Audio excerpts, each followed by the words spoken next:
அடுத்து ஒரு கேள்வி என்ன கேட்குறாருன்னா, ரியாஜ் சவுதி அரேபியா அல் ஹைல், சவுதி அரேபியாவில் அல் ஹைலுங்கிற பகுதியில் இருந்து ரியாஸுங்கிறவர் கேட்குறாரு. என்ன கேட்குறாருன்னா, நூஹ் நபி காலத்தில் ஏற்பட்ட வெள்ளப்பெருக்கு உலகம் முழுவதும் ஏற்பட்டதா அல்லது ஒரு வாழ்ந்த அந்த குறிப்பிட்ட பகுதியில் மட்டுமே ஏற்பட்டதான்னு கேட்குறாரு. அப்போ ஒவ்வொரு சமுதாயத்தை அல்லாஹ் அழிச்சிருக்கிறான். அழிச்சது அந்த சமுதாயத்தை மட்டும்தான் அழிச்சிருக்கானே தவிர வேறு வேறு பகுதியில் உள்ள சமுதாயத்தையெல்லாம் அதுக்காக வேண்டி அழிக்கலை. உதாரணமாக லூத் நபி சமுதாயத்தை அழிக்கும் பொழுது இப்ராஹிம் நபியுடைய சமுதாயத்தை அழிக்கலை. இவரை பார்த்துட்டு தான் அந்த லூத் நபி அழிக்கிறதுக்க போகிறாங்க. அந்த மாதிரி ஒவ்வொரு பகுதியில் ஒரு அழிவு ஏற்பட்டுச்சுன்னு சொன்னால் அந்த பகுதியில் உள்ளவர்கள் தான் அழிக்கப்பட்டிருப்பார்கள், மற்ற பகுதியில் அழிக்கப்பட மாட்டார்கள்னு ஒரு பொதுவான ஒரு விஷயம் இருக்கிறது. ஆனால் நூஹ் நபியுடைய காலத்தில் ஏற்பட்ட அந்த வெள்ளத்தை எடுத்துக்கிட்டிங்கன்னு சொன்னால் அவர் தான் உலகத்துக்கு முதல் தூதர். உலக மக்களுக்கெல்லாம் தூதர் அனுப்பப்பட்டவர் யாருன்னு கேட்டால் நூஹ் நபி தான். அப்போது அவருடைய உலகம் சின்னதாக இருந்திருக்கும், அதிகமான மக்கள் பரவலாக இருந்திருக்க மாட்டாங்க, ஒரு குறிப்பிட்ட அளவில் தான் வாழ்ந்திருப்பாருன்னு எடுத்துக்கொள்ளணும். அது நூஹ் நபியுடைய காலத்தில் உள்ளது அன்றைக்கு இருந்த அனைத்து எல்லா பக்கமும் பரவி இருந்தாங்கன்னு எடுத்துக்கொள்ள முடியாது. மக்கள் ஒரு ஆதம் அலைஹிஸ்ஸலாத்துக்கு அடுத்து வரக்கூடிய நெருக்கமான ஒரு ஆள் தான். அது ரொம்ப குறுகிய காலத்தில் வந்திருக்க வாய்ப்பு இருக்கிறது. அப்படி வரும் பொழுது சும்மா ஒரு குறிப்பிட்ட ஏரியாவில் தான் அந்த மக்களே இருந்திருப்பாங்க. ஒட்டுமொத்த உலகமே அவ்வளவுதான். அப்படித்தான் நம்ம எடுத்துக்கொள்ள வேண்டி இருக்கிறதே தவிர வேறு வேறு பகுதியில் இவங்க சமுதாயம் அழிக்கப்பட்டு வேறு பகுதியில் அழிக்கப்படாமல் இருந்தாங்க அப்படின்னு புரிஞ்சு கொள்ள முடியுமான்னா அப்படி புரிந்து கொள்ளக்கூடாது என்பதற்கு குர்ஆனிலிருந்து இருக்கு நமக்கு சில சான்றுகள் கிடைக்கிறது. என்ன வருதுன்னு கேட்டால், ஒரு வசனத்தில் வருகிறது, அதாவது அந்த வெள்ளத்துடைய அளவை சொல்லும் பொழுது ஜூதிங்கிற ஒரு மலை உயரத்துக்கு வெள்ளம் எந்த காலத்தில் வந்திருக்காங்க. ஒரு வெள்ளம் வருதுன்னு சொன்னால் எவ்வளோ எத்தனை அடிக்கு வரும், ஒரு மனிதனுடைய தொடை அளவுக்கு இடுப்பு அளவுக்கு வெள்ளம் வந்துச்சுன்னு தான் பேசி நம்ம கேள்விப்பட்டிருக்கிறோம். விளங்குதா?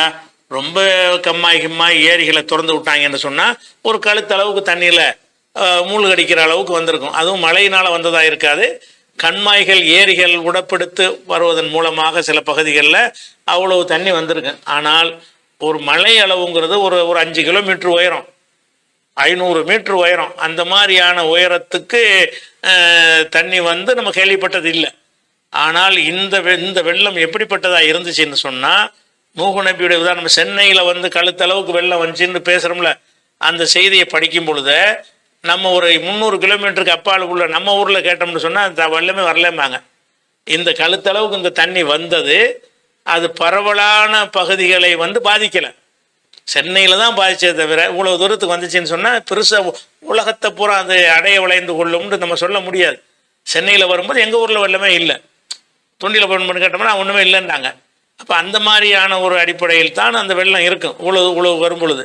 அதே நேரத்தில் 500 மீட்டர் உயரத்துக்கு மேலே, அதுக்கு மேலே, அதாவது அந்த கப்பலில் ஒரு பிரயாணம் பண்ணி போகிறாரு.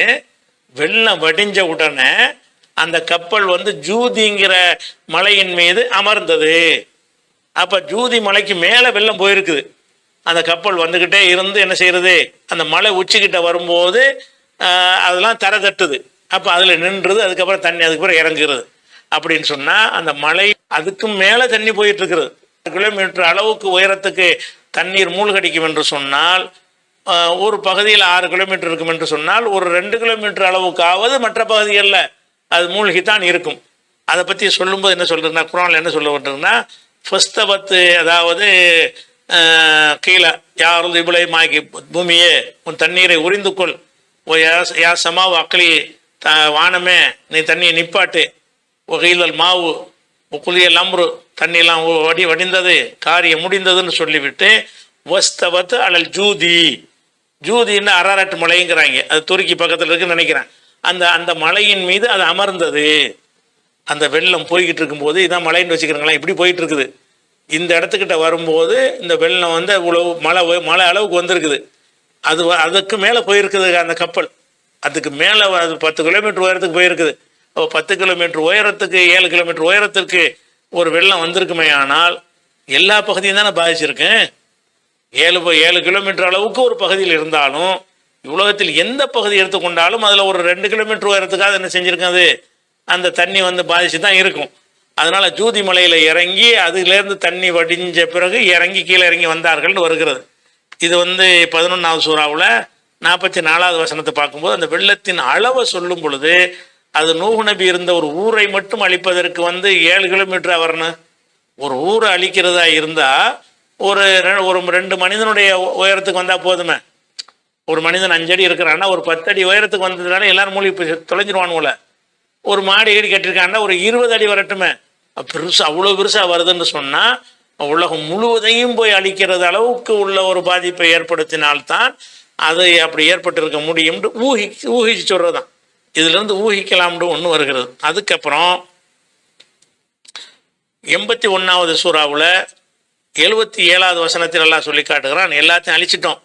புஜால்னா துர்ரியத்தகு ஹுமுல் பாக்கியின், நூஹுடைய வழித்தோன்றல்களை மட்டும்தான் எஞ்சிய மிச்சமாக்கினோம்னு எல்லாம் சொல்கிறான். பாக்கின்னா பாக்கியாக இருக்குது, தப்பித்து கொண்டா அவங்க மட்டும்தான் பிழைச்சாங்கிறான். அதை சொல்லும் பொழுது ஹும் என்று வார்த்தையை சேர்த்து போட்டால் அவங்க மட்டும்தான் அர்த்தம். ஒஜால்னா துர்ரியத்தை ஹுமுல் பாக்கின், அனைவரையும் அழித்து விட்டோம், அவருடைய வழித்தோன்றல் மட்டும்தான் மிஞ்சினார்கள். அதில் கூட ஒரு மகன் ஏற்றுக்கிற மாட்டேன்ட்டான். அவருடைய குடும்பத்தார் மட்டும்தான் நெஞ்சிட்டாங்க, ஏற்றுக்கொண்டிருந்தார்கள், அவங்கள மட்டும்தான் காப்பாற்றணுங்கிறான். அவங்க மட்டும்தான் காப்பாற்றணும்னு சொன்னாலே மற்றவங்கெல்லாம் பரவல் அழிக்கப்பட்டாங்கன்னு கருத்து வருகிறது. அது ஒரு விஷயமாச்சா. அதுக்கு அடுத்தது 17வது சூறாவில் 3வது வசனம். அதில் அல்லாஹ் நம்மளை நோக்கி கூப்பிடுகிறான், மக்களை, ஆதமுடைய மக்களை நோக்கி கூப்பிடுறான். நம்மளை பெரும்பாலும் ஆதமுடைய மக்கள்னு தானே அல்லாஹ் அழைக்குவான். ஆதமுடைய உலகத்தில் உள்ள எல்லா மக்களையும் குறிப்பிடுவதாக இருந்தால் ஆதமுடைய மக்கள்னு அல்லாஹ் சொல்லுவான். இந்த ஒரு வசனத்தில் மட்டும் என்ன கூப்பிட்றான்னு கேட்டால், துர்ரியத்த மன் ஹமல்னா மஅனூஹின், நூஹோடு யாரை ஏற்றி பாதுகாத்தோமோ அந்த அவர்களுடைய சந்ததிகளேங்கிறான். நூஹோடு கப்பலில் இருந்தவர்களின் சந்ததிகளேங்கிறான். மனித குலத்தை நோக்கி எல்லாம் அழைக்கிறான். அப்போ நூஹோடு இந்த உலக மக்கள் எல்லாரும் யாருன்னு கேட்டால் நூஹ் நபியுடைய சந்ததி தான். அப்போ டோட்டல் அழிச்சிட்டாங்கன்னு அர்த்தம். எல்லாம் ஆதம் அலைஹிஸ்ஸலாத்து அந்த 50 பேர் அழிக்கப்பட்டு விட்டு நூஹுடைய சந்ததிகள் தான் மிஞ்சினார்கள். அப்போ நம்ம எல்லாருமே உலகத்தில் உள்ள அத்தனை மனித குலமும் யாருடைய சந்ததின்னு கேட்டால் நூஹுடைய சந்ததி தான். ஆதமுடைய மக்கள்னு நம்மளை சொல்கிற மாதிரி நூஹுடைய மக்கள் என்று எல்லாரையும் சொல்லலாம். அங்கேருந்து மாதிரி ரீஃப்ரெஷ் ஆகுது. எல்லாமே நூஹுடைய மக்களாகத்தான் இருக்கிறீர்கள். மக்களை நோக்கி கூப்பிடும் பொழுது துர்ரியத்த மன் ஹமல்னா மஅனூஹின், நூஹோடு நம்ம ஏற்றி அனுப்பினோமே கப்பலில் அவர்களின் வழித்தோன்றல்களே அப்படின்னு நம்மளை எல்லாம் கூப்பிட்றான்ல. ரசூலுல்லாஹ் காலத்து மக்கள்லாம் கூப்பிட்றான். அப்போ நம்ம எல்லாரும் யாராக இருக்கிறோம் என்று கேட்டால் மனித குலத்தை கூப்பிடுகிறான். மனித குலத்தை என்ன வார்த்தையில் கூப்பிட்றான்? நூஹுடைய சந்ததிகளேங்கிறான். அப்போ மனித குலம் எல்லாரும் நூஹுடைய சந்ததிகள்னா அப்போ எல்லாரும் அழிக்கப்பட்டு தானே அர்த்தம். அப்படியே சிந்திச்சு வழங்கக்கூடிய வகையில் அமைந்திருக்கிறது. அதை பார்த்துக்கணும்.